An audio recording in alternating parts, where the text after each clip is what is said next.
This is a follow-up video, or an addendum, to my original video about the DIY do-it-yourself viewfinder for a camcorder. Now, in the previous video I showed you more details about this, but I did leave a few steps out, and one thing I didn't cover was the type of plywood that it's made out of and the template that my son used to cut out the pieces of wood.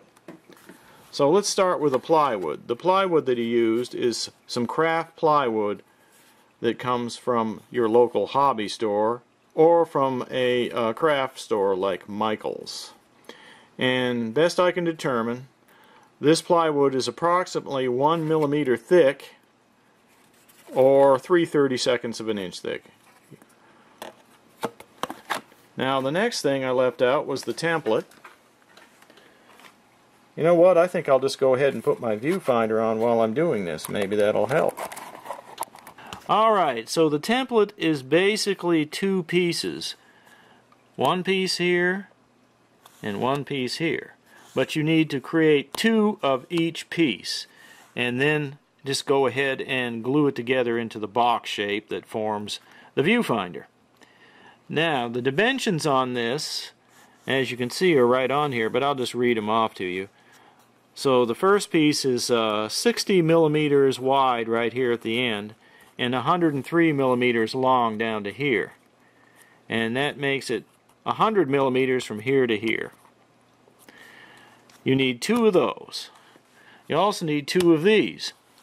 Now this one is also 100 millimeters from here to here, but it's 102 millimeters right up to here and 35 millimeters across.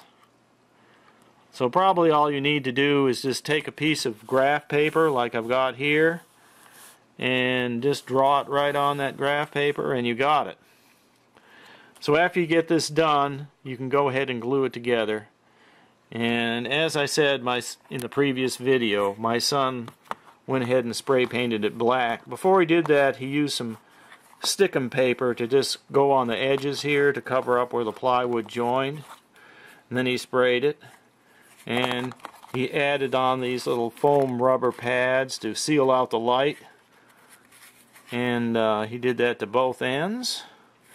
And this is the material he used. I covered this in the other video, but I'll just cover it again. Basically, this comes from a craft store in our area. It's called Michael's, right here. And it's just a real soft, thin foam. So that's it. I just wanted to show you the materials and show you the dimensions, and hopefully you can make your own. It may be that you have to adjust the dimensions for your camcorder or your eyesight, but this gets you in the ballpark anyway. Thanks for watching.